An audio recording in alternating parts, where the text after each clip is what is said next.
कहानी की शुरुआत में हम एक लड़का और उसकी गर्लफ्रेंड को देखते हैं जो बीच पर इंटीमेट हो रहे होते हैं। दोनों उस टाइम वहाँ अकेले होते हैं। इंटीमेट होते समय उस लड़की को उसके पास एक अजीब सा केकड़ा दिखाई देता है जो कि एक फिश के शेप का था। उस लड़की को वह काफी अजीब लगता है। उसके बाद वह उसे उठाकर देखने लगती है। उन दोनों को लग रहा था कि यह शायद मर चुका है, जिस वजह से वह उसके साथ फोटो लेने लगते हैं। तभी वह केकड़ा उड़ जाता है और उस लड़के के मुंह पर काट लेता है, जिस वजह से लड़के के चेहरे से काफी खून बहने लगता है। लड़की उसे हटाने की काफी कोशिश करती है पर वह साथ ही साथ उससे काफी डर रही होती है। इसके बाद वह उस पत्थर से मारने की कोशिश करती है, लेकिन वह जैसे ही उस पत्थर मारता है तो वह वहां से हट जाता है, जिसकी वजह से पत्थर लड़के के सिर में लगता है, जिससे उसकी मौके पर ही मौत हो जाती है। यह देखकर वह काफी घबरा जाती है। तभी वह केकड़ा उस पर भी हमला कर देता है। अब सीन यहाँ से शिफ्ट होता है। हम एक लड़के फिलिप और उसकी फ्रेंड मैडी को देखते हैं। यहाँ पता चलता है कि फिलिप्स के पैर पैरालाइज हैं, जिस वजह से वह एक व्हील चेयर का यूज करता है। मैडी उसे उसकी गैरेज की तरफ ले जा रही होती है क्योंकि फिलिप वहाँ कुछ रोज नया बनाने की कोशिश करता है।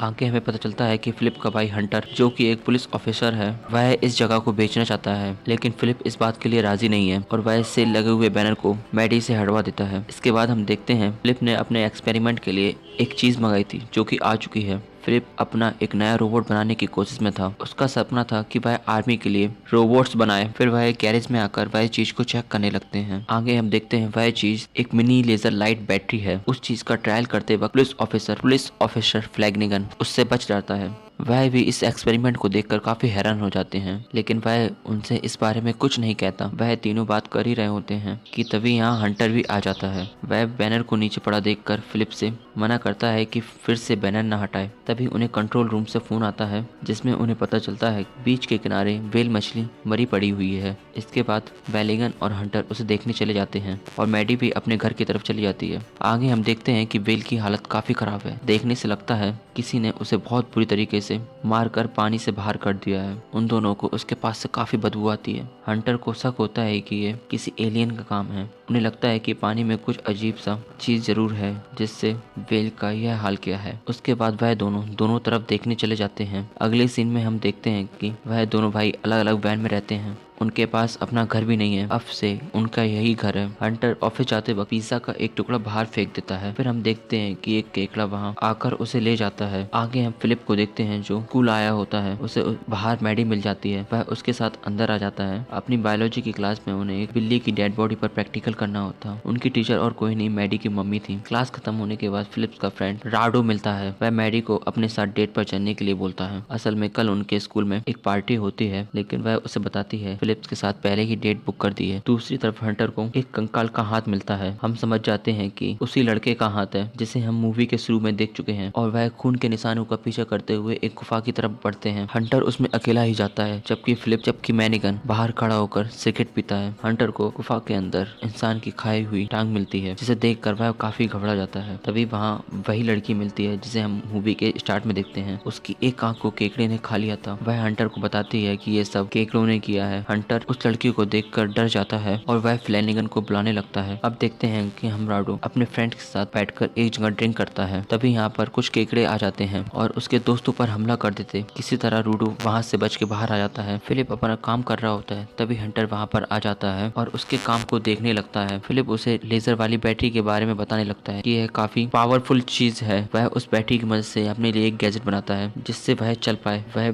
जैसे ही गैजेट में बैटरी फिट करता है वह चलने लगता है, लेकिन कुछ देर में उसका बनाया हुआ गैजेट ठीक से काम नहीं करता और वह अपने आप बंद हो जाता है। फिलिप अपने एक्सपेरिमेंट से नाराज होकर वहाँ से बाहर आ जाता है। तभी वहाँ मैडी अपनी मॉम मैन के साथ आ जाती है और वह नहीं रुकता। वह आगे जाने लगता है। मैडी उसे देखने के लिए उसके पीछे चली जाती है। यहाँ उसकी मॉम और हंटर एक वैन में आ जाते हैं जहाँ उसके स्कूल टाइम की फोटो देखने लगती हैं। फिर हमें पता चलता है कि हंटर को स्कूल टाइम में मैनी रथ पर क्रश था और फिर वह वैन से बाहर आकर वॉक पर चले जाते हैं। फिलिप शहर में आ जाता है। मैडी उसे समझाती है और शांत कराती है। दूसरी तरफ राडो एक बार में आकर केकड़ों के बारे में बताने लगता है, लेकिन कोई उसकी बात पर यकीन नहीं करता। फिर वह बार काउंटर से ड्रिंक मांगने लगता है, लेकिन बार टेंडर उम्र कम समझकर उसे मना कर देते हैं। असल में राडो माइंड से थोड़ा कमजोर है, इसी वजह से वह काफी अजीब बिहेव करता है। फिर उसे रास्ते में फिलिप और मैडी मिल जाते हैं। फिर वह उन्हें बताने लगता है कि उस पर केकड़ों ने अटैक किया है, लेकिन दोनों उसकी बात पर यकीन नहीं करते। तभी वहाँ एक केकड़ा आ जाता है जिसे मैडी आगे बढ़कर देखने लगती है। राडो उसके पास जाने से मना करता है,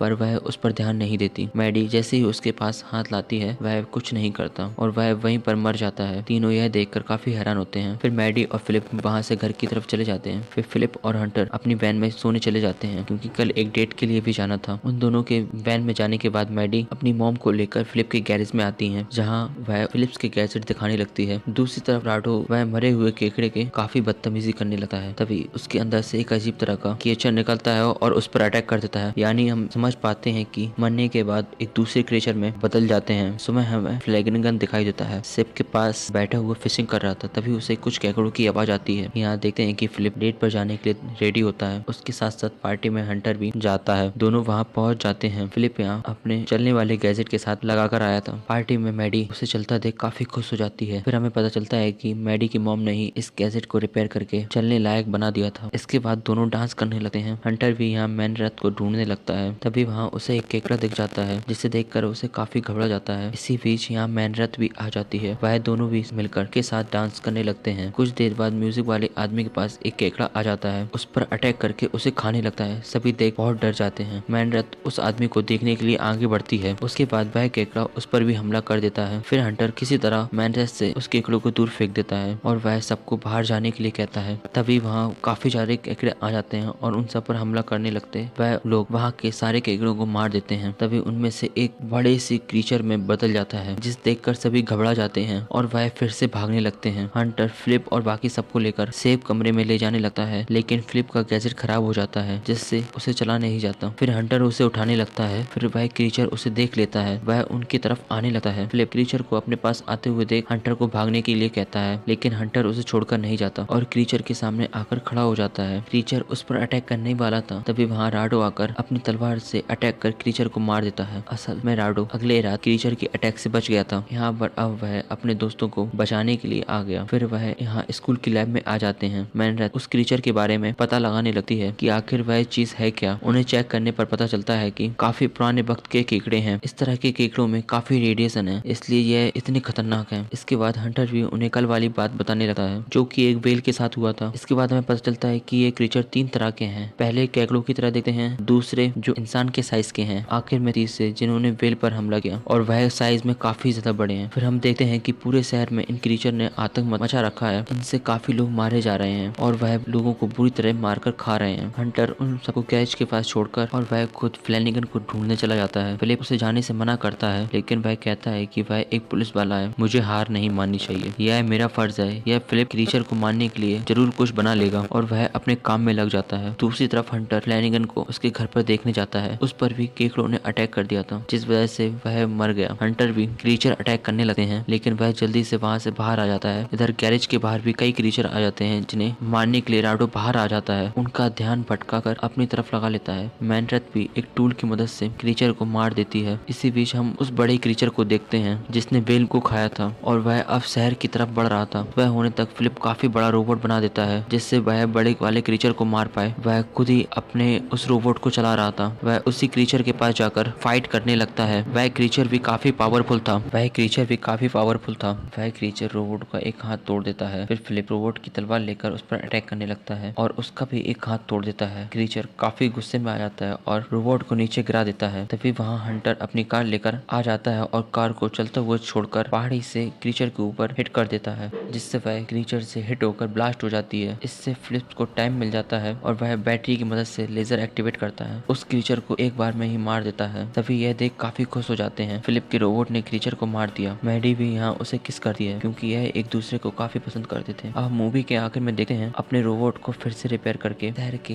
बाकी बड़े क्रीचर को मारने चला जाता है और इस बार उसके साथ मैडी भी होती है। इसके साथ यह मूवी यही खत्म हो जाती है। Thank you for watching my movie.